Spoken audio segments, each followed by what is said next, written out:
The Naperville Area Chamber of Commerce is pleased to bring you this special presentation of the State of the City, brought to you by the following sponsors.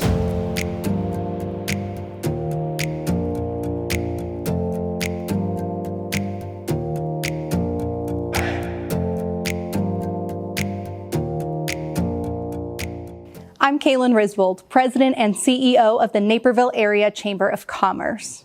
Thank you for joining us virtually for this special edition of our annual State of the City event. This is our 30th year presenting the State of the City, and the Naperville Area Chamber of Commerce is excited we can still bring you this event.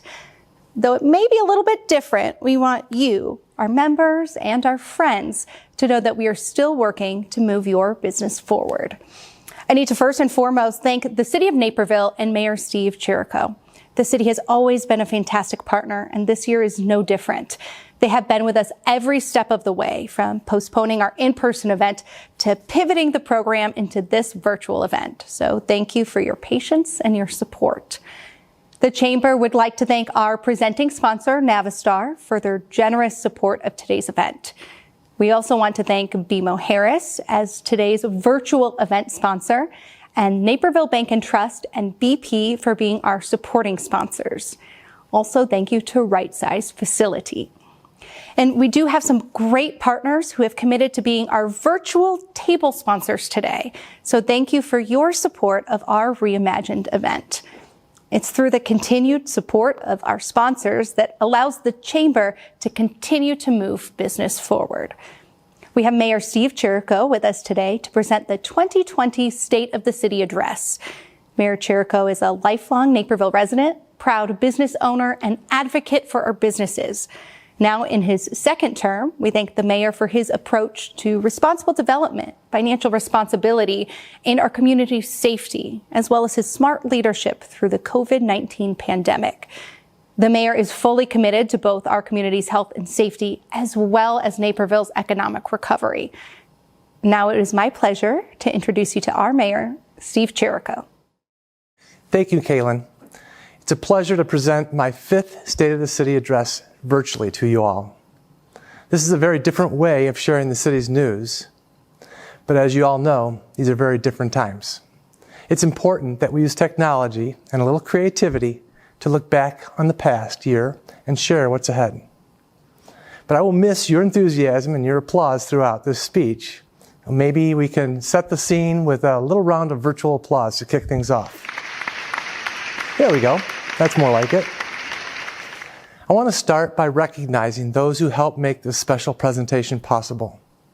The Chamber of Commerce, Liz Spencer and her staff at NCTV 17, and of course my wife Julie and our entire family, and that includes our newest granddaughter Charlotte and another granddaughter arriving next month. I want to give a special thanks to the new Chamber of Commerce President and CEO, Kaylin Risvold. Kaylin grew up in Naperville and has jumped right into her new role. Her team has spent many hours helping businesses learn what resources and help are available to them. Kaylin, thank you for moving business forward in these times. I'd also like to welcome the new Chamber Board Chairman, Ian Holzhauer. If that Holzhauer name sounds familiar, it's because Ian's brother James had a great run on Jeopardy in 2019. We were glad that Ian was leading our business community forward. Thank you, Ian, and good luck during your tenure as chairman. The beginning of this year was a blank slate. It was full of promise and excitement. We entered a new decade with abundant hopes and dreams for our future. But the story that has unfolded over the last few months is nothing we ever expected. Our entire world has changed in the blink of an eye. Originally, my theme for this year's State of the City was reinvesting in our community. But I needed to make a slight change to that theme, because now we are reinvesting in our resilient community. The innovation and creativity I've seen during this time is amazing. But all of us know there are still many challenges ahead. As a city, we need to ask ourselves, how will we continue to reinvest in our ongoing services, even in the face of a worldwide crisis? As a government, We don't just focus on offering new services, building new roads, or implementing new technologies. Of course, those are a big part of what we do. But it's also our job to continually reinvest in our community and our assets. And that doesn't change even when the world does. So in a year that will define a generation, I'm challenging us to look back on the foundation we've built. At the city, our foundation starts with our finances. Our fiscal accomplishments provide the basis for our future economic success. The City Council and I have worked very hard the past years to rebuild the city's finances. And it's times like these that I'm thankful we made those hard decisions. Our finances have given the city stability over these last few months. It's allowed us to provide immediate financial relief to the residents and businesses, like waiving late fees for utility payments, extending tax payment deadlines, and reducing third-quarter commuter parking permit fees by half. Our three financial principles have allowed us to hold the line on property taxes. We estimate that the average homeowner has saved almost $700 on the city portion of their property tax bills since 2015. I'd like to take a moment to recognize our City Council. Together, they have made this financial success possible. Judy Broadhead, Kevin Coyne, Patty Guston, Paul Hinterlong, Patrick Kelly, John Crumman, Teresa Sullivan, and Benny White. Thank you to all of them for their dedication to our community. Our debt levels have gone down and our cash reserves have gone up. At the end of our last year, we reduced our overall debt by 31% since 2015. And over the past 4 years, we've added $45 million to our cash reserves. When you look at all these actions, they add up to a value not found anywhere else in the suburbs. When we put together this year's budget, we looked at the major charges and taxes that our residents pay annually. And we used that data to come up with an average annual cost of living in Naperville. As you can see, at about $4,500, we have the lowest cost of living compared to any of the surrounding communities. So let's recap for a minute. 1, we've got a structurally balanced budget. 2, we've reduced our debt and upped our cash reserves each year, which has helped us weather the immediate effects of the COVID-19 crisis. 3, we've lowered the tax rate and continued to hold the line on property taxes. 4, through it all, we've maintained a AAA bond rating for 24 years. And 5, our cost of living is significantly lower than our neighbors. So it's true. Naperville is the best value around. And now, let's pause for a word from the Chamber's sponsor for today's event. At International Truck, we have the broadest work truck lineup in the industry. Visit internationaltrucks.com. International Truck. It's uptime. Help is what we've always given. So thank you to our helpers at BMO and beyond. Thank you to the healers, the fighters, the all-nighters, the cleaners, the movers, the 18-wheelers. Thank you to the farmers, the grocers, the above and beyonders. Thank you to all the frontliners for keeping our lives moving when the world needs to stop. Part of our responsibility as a city is to help our state succeed. That has included my advocating for the responsible, local, data-driven reopening of our economy. Even before the recent events, I was concerned how the state will address pension obligations in the coming decade. Naperville continues to lead the way in pension funding. The model we have for fiscal governance and stability in Naperville is one I'm proud of and proud to share. And I'm equally proud to say I've been appointed by Governor Pritzker to the Transition Board for the state's Consolidated Firefighters Pension Fund. I will continue to work with the state to promote our economic interests because our economic strength is directly tied to our city's success. There are several areas I believe we as a city can reinvest in Naperville. Area 1, our infrastructure. Area 2, our economy. Area 3, our organization. Area 4, our values. And Area 5, our community. Let's start with the obvious, our infrastructure. The annual dollars we put into fixing our roads and utilities have returned to pre-recession levels. I've noticed this when I'm driving, and I hope that you have noticed it as well. And more projects are in the works. Now make no mistake, we want to be mindful of the financial climate we're in right now. But if we don't keep reinvesting in this type of maintenance now, we know it will be much more expensive in the future. And we also understand the unique role the city will play in the economic recovery. As an economic engine for the region, the city's projects can help keep people employed. Because stopping our work doesn't help put people back to work. To that end, in 2021 and 22, we'll rebuild the Washington Street Bridge. The current bridge is 40 years old and 25,000 plus vehicles drive over it every day. It's at a point where we must rebuild it to handle the large number of trucks and cars going through the downtown. Reconstruction isn't glamorous, and it oftentimes causes significant inconvenience, now more than ever. But if we don't reinvest in our infrastructure, our long-term quality of life and economic recovery will suffer. Once done, this work improves the everyday experiences for our community. We expect that to happen with North Aurora Road as well. We're planning now for road work in 2021 between Frontenac Road and Fairway Drive.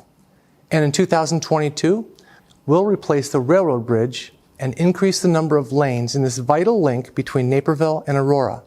The best part? We received $9.8 million in federal funding for this project. That's money we didn't need to get from our local taxpayers. Another major project is the construction of our CNG fueling station. I'm proud to announce work is beginning this week and it will open this summer. Once complete, this station will provide clean fuel to the city vehicles and those of our waste collector grouped. Even better, the station will be open to the public. But reinvesting in our community isn't just about roads and bridges or buildings. It's also about our economy, the second area of focus I mentioned. Now, more than ever, we need to encourage responsible development in Naperville. This type of investment brings jobs and commerce and boosts our tax base. And it's how we can move forward, because when we turn our backs on development, we also turn our backs on jobs and sales and housing and purchases that come with it. We've been hard at work building a strong business base, and I'm thrilled that we have several major projects in the works. We have some big things happening on East Ogden Avenue, starting with Costco building its second Naperville location at the East Ogden Mall site. The council and I have focused on redevelopment in this largely vacant area for years. We estimate the new Costco will bring in over $1 million in sales tax revenue and $300,000 to $400,000 in motor fuel tax revenue. I want to give a very special thanks to Christine Jeffries and the Naperville Development Partnership for making this project and many others a reality. The entire Ogden Avenue area has been on our radar for redevelopment. And we've seen several wins over the last few years to breathe new life into this corridor, like the new Culver's, the KLA School, and the recently opened Guzman y Gomez restaurant, and the new Starbucks and strip mall south of the Jewel, Andy's Custard, and Burrito Parrilla Mexicana. But there's even more to come. I'm thrilled to share that I've been told developer Thompson Thrift is actively working with a national retailer on a new grocery concept for the old Fair Oaks Ford property that will occupy 35,000 square feet. Focusing on the opportunities in this area instead of just the challenges has led to creative solutions, like when the council approved converting the old Regency Inn to micro-apartments last year. This was a unique chance to move the needle on the topic of affordable housing.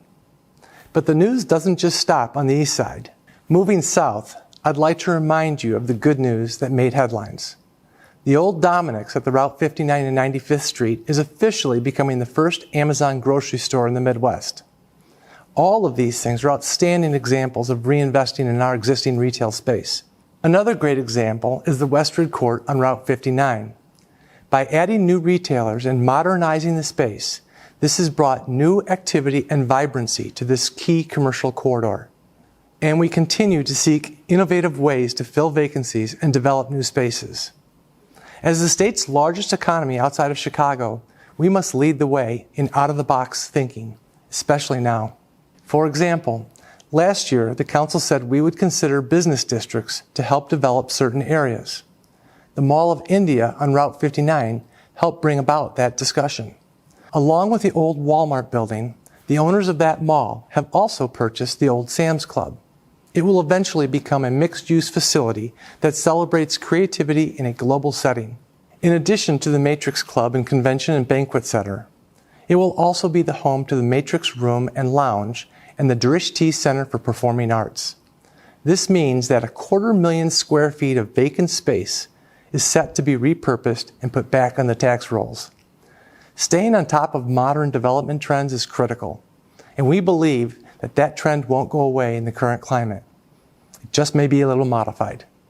On the northwest side, Citygate is becoming one of those destinations through new housing and entertainment options. That includes building apartments with a unique rooftop space planned for the next year or two. And in March, Intercontinental Development submitted its plan for the 60-acre Citygate West development on the northwest corner of I-88 and Route 59. As currently presented, Citygate West will embody a live, work, and play concept featuring commercial, hotel, residential, and office space. That also includes high-class amenities, open space, and the new headquarters for the Naperville Century Walk. It won't happen overnight, but putting the wheels in motion for the big plan shows our ongoing vibrancy and value in the Chicago region. And we're proud when companies see the value Naperville has to offer and they decide to move here. Like Papa Nicholas Coffee bringing its corporate offices and production to the new facility on Frontenac Road. Or Fluid Air leasing its new 105,000 square foot facility on Fisher Drive. Or the Schumann, which now has 100,000 square feet of its modern workspace under lease. And BMO Harris announcing late last year that it would move 450 employees from Buffalo Grove to Naperville. These are just a few of our success stories over the past year. Let's take a look at some of the other developments changing the face of our city.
I've talked a lot about the outward effects of reinvestment, but we also must look inward, which leads me to our third area of focus.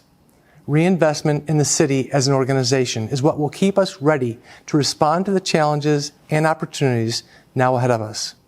As a city, we have 4 ends policy that shape our goals. It's critical to review these goals and make sure that they remain relevant in today's landscape. And we are fortunate to have a talented team of city leaders to carry out our vision. Last year, we reinvested in our top talent by welcoming 3 new faces to director positions. First, we welcomed Daryl Blennis to the water utility, where he will help usher in the next generation of water meter reading. The Water 2.0 project will install the necessary equipment to allow water meters to be read remotely. So what does this mean? You will eventually have online access to your water usage data, just like you have now with your electric through the Empower dashboard. Thank you to the new electric director, Lucy Podlesny, and your team for building the Empower dashboard in-house. And if that wasn't enough, Electric and our development team helped make it easier to install solar panels in Naperville. Thanks to their efforts, we received the highly coveted National SolSmart Silver designation last year. We also welcomed Jackie Wynn to lead our IT department. And speaking of technology, we continue to look for new ways to make our services more convenient. I can't think of a better example than last year's launch of the electronic plan submittal and review. Now the public can submit their plans with the click of a mouse. And even better, every city department can review and make comments on the plans digitally. Over time, we'll eliminate thousands of pounds of paper. And during the stay-at-home order, this is how our staff kept reviewing development proposals. And we created other procedures during that time to move the city business forward, like accepting electronic building permit applications and conducting virtual inspections. These were all wins for the city, the environment, and for you. Our new leaders don't end with just utilities and technology. We've seen some familiar faces in the public safety take on senior leadership roles. Over the past 2 years, we've welcomed 2 of our first female deputy chiefs in our city's history, Amy Scheller in fire, and now retired Kathy Anderson in police. Both have been exceptional leaders in their field, dedicated public servants, and devoted lifelong learners. It's worth noting that Naperville has a rich history of strong female leadership, exemplified by former Mayor Peg Price. Sadly, former Mayor Price passed away in late April. During her tenure, City Hall was built and the water utility was created, and she leaves behind a legacy of volunteerism and a can-do spirit. Let's take a moment to remember her. This year is also the 100th anniversary of the 19th Amendment granting women the right to vote. So it's only fitting to recognize and celebrate the contributions that women have made to our city. I know Naper Settlement is doing this through its Her Story project that will shine a light on Naperville's phenomenal women and how they have empowered others. And to the women of yesterday who have built our community, the women of today who are leading in the boardroom and on the front lines, and the girls of tomorrow with no limits on who they can become, we applaud you. Speaking of voting, listening to and serving voters is at the core of what we as city leaders do. And our voters have changed significantly in the last 20 years. The Naperville of 2020 is far different than the Naperville of past years. Just like our country, our demographics are changing. And with those changes comes a need to reinvest in our values, today's 4th area of focus. So what and who is the Naperville of 2020? Let's hear from some of our neighbors in their own words. My Naperville is welcoming. And my Naperville is home. It's a community where people care about each other. Age-friendly and dementia-friendly. My Naperville is safe. My Naperville is a place where everybody can get along. Our Naperville is about making sure that everybody who works, plays, grows, goes to school here, who is here, can be here. My Naperville is a place where I feel safe to go outside and enjoy the weather. My Naperville is ambitious and progressive. Family. Multi-generational. Exciting. Is a place where I can go out and freely express myself. Home for almost 50 years. My Naperville is beautiful. My Naperville is a community where we teach our kids to give back. Is energetic and supportive. Where you can bring your whole self, whether you're queer, trans, straight, gay, everyone has a place. My Naperville is inclusive. Our Naperville is awesome! So I think Naperville is a city that is constantly changing, and I think that's very good. When you become stagnant, then you become comfortable with your ideas.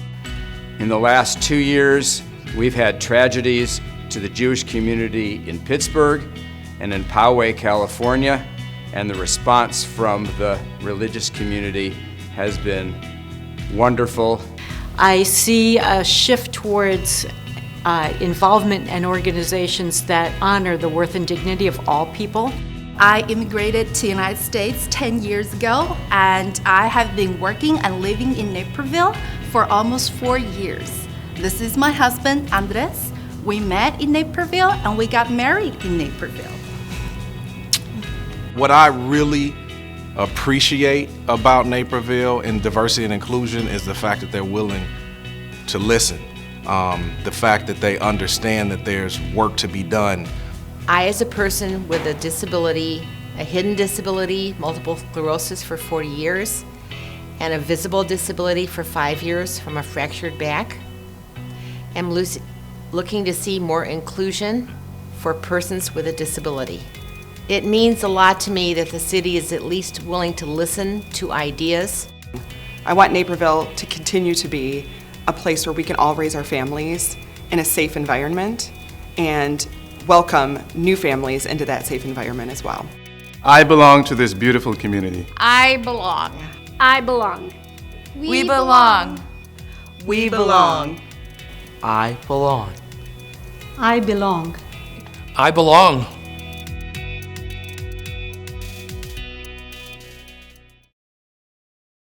I belong, you belong, we all belong to this community, and we all play a role in Naperville's story. We know that diversity and inclusion make our community stronger, but we also know we have work to do in this area. 3 high-profile racial incidents made headlines in our community last year. And more recently, we've heard disparaging remarks against certain ethnicities based on where the new coronavirus originated. Tomorrow evening, the City Council will consider a resolution on this topic. To turn a blind eye to these incidents is not the way to move forward and make lasting change. Instead, we responded by strengthening the foundations of trust and partnership we have in this community. And the strengthening of those bonds starts with having courageous and challenging conversations with each other. It starts with listening to and understanding the life experiences that have shaped our neighbors' worldviews. Councilman Benny White's Naperville Neighbors United group has been the leader in these efforts. I want to thank Benny for bringing us together for these important discussions. Last year, we also revised the city's mission statement to show our commitment to these issues. Our mission statement now reads, to provide services that ensure a high quality of life, sound fiscal management, and a dynamic business environment while creating an inclusive community that values diversity. This is only the start. We're also looking at implementing implicit bias training for city staff in the best ways to partner with organizations to enhance their ongoing work. But understanding who we are as a community and listening to each other has been an important first step. And this spring gives us another unique opportunity to learn more about Naperville. The 2020 census is now underway. This is our once-in-a-decade chance to learn about our makeup. The census also has real economic impact through how federal dollars are sent to us. Over 75% of you have already responded, and we have even gotten the highest self-response rate in the country for cities of our size. I know the census will help shed light on who our community is and how we have grown. But of course, those are just numbers, and they don't tell the whole story. Let's take a look at the organizations that reinvest in our residents daily.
I'd like to give a special thanks to DuPage and Will counties for taking the lead on protecting our residents' health. The county health departments have provided clear, consistent information and tips and data throughout this pandemic. They've helped us make the best decisions for Naperville's health and safety. My thanks to outgoing Will County Executive Larry Walsh and DuPage County Board Chairman Dan Cronin for their leadership. And now, let's take a pause for a word from the Chamber's sponsors for today's event. Naperville Bank and Trust has the expertise, knowledge, and experience to help you reach your business goals. They provide all the tools that you would ask that we as a growing business need of a bank. Most importantly, to me, it's a great personal relationship we have with Tom and John and our bankers. It was the best thing we could have done in banking. Banking can be very cold. What the bank brings to us is that warm feeling when you come into the bank and people say, "Hi, Greg." It's about being part of the community again, about being a name again, about having credit for who your business is instead of just being a number. Naperville Bank and Trust. Bring it home.